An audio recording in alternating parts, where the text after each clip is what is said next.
Baik, bismillahirrahmanirrahim. Assalamualaikum warahmatullahi wabarakatuh.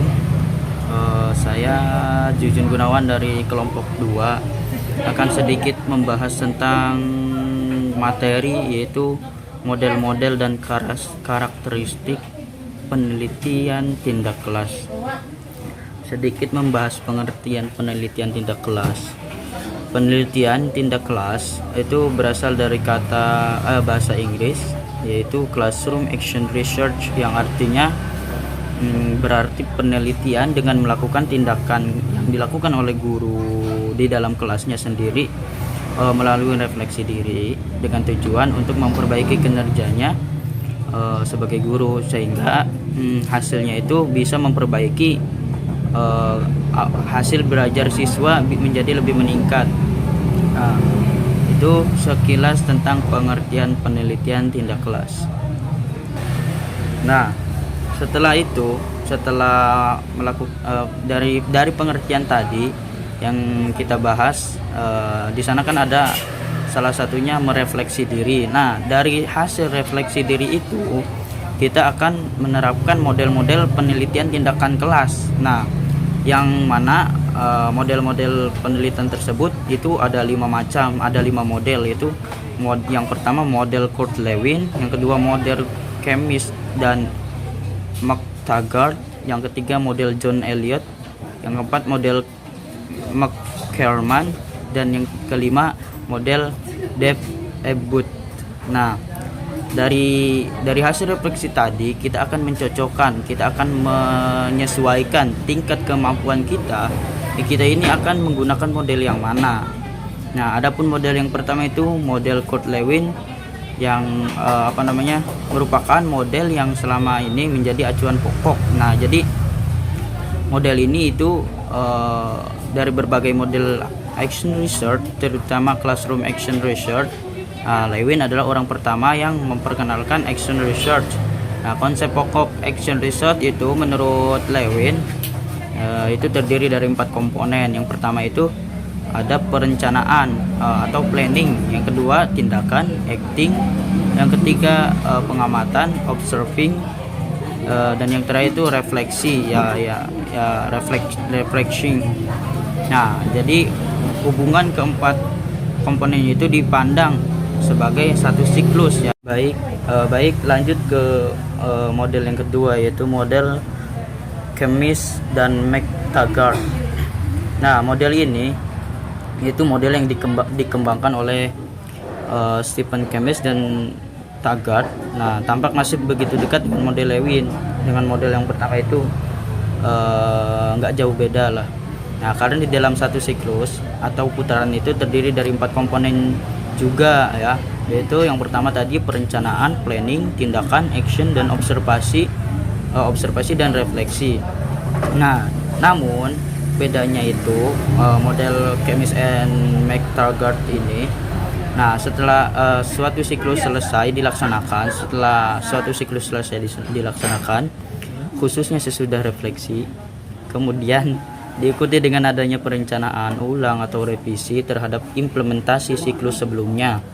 Nah, berdasarkan perencanaan ulang tersebut dilaksanakan dalam bentuk siklus tersendiri, demikian seterusnya, sehingga PTK bisa dilakukan dengan beberapa kali siklus. Nah, jadi siklusnya muter. Jadi setelah habis siklus, setelah mencapai refleksi, nah itu direvisi lagi, dilihat lagi, diulang kembali 4 komponen yang tadi itu. Nah, model ini itu merupakan pengembangan dari konsep dasar yang dikenalkan oleh Kurt Lewin. Jadi pengembangan ada pengembangannya ya. Ini adalah pengembangannya. Hanya perbedaannya pada tahap acting atau tindakan dengan observing atau pengamatan dijadikan suatu kesatuan. Nah, hal ini karena kedua tahap tersebut oleh adanya kenyataan bahwa antara implementasi acting dan observasi merupakan 2 kegiatan yang tidak bisa dipisahkan. Artinya ketika kita acting, otomatis kita juga melakukan observing ya. Nah, di situ tidak bisa jadinya tidak bisa dipisahkan. PTK model ini itu pada hakikatnya berupa perangkat-perangkat atau untayan-untayan dengan satu perangkat terdiri dari 4 tahap yang tadi itu ya: perencanaan, tindakan, pengamatan, dan refleksi. Keempat tahap itu merupakan satu kesatuan dalam siklus sama saja ya, seperti punyanya model yang pertama itu model Kurt Lewin. Ya, sekian dari saya, kurang lebihnya mohon maaf. Materi selanjutnya saya akan serahkan kepada pemateri selanjutnya. Terima kasih. Nama saya Zirli Durot Nasiha. Saya akan melanjutkan materi yang kedua, yaitu masih sama tentang model-model penelitian tindak kelas. Model yang ketiga yaitu model John Elliot. Model ini dikembangkan oleh John Elliot sendiri. Model ini juga merupakan pengembangan yang lebih jauh dari model Kurt Lewin yang sudah dijelaskan oleh pemateri sebelumnya. Model ini juga secara lebih merinci untuk menentukan langkah-langkah apa saja yang akan dilakukan oleh si peneliti.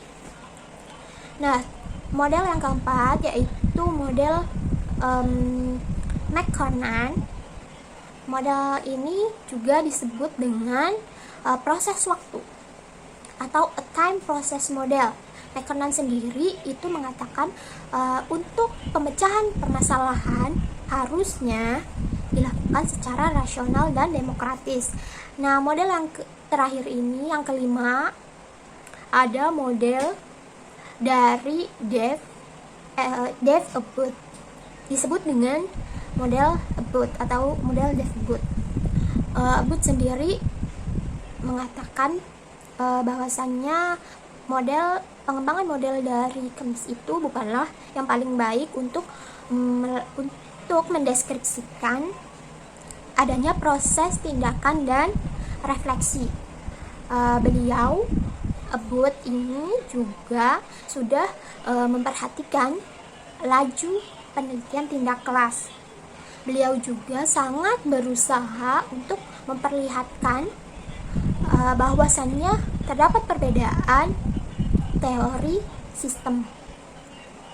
Nah, dan membuat sistem tersebut agar masuk ke dalam kegiatan operasional.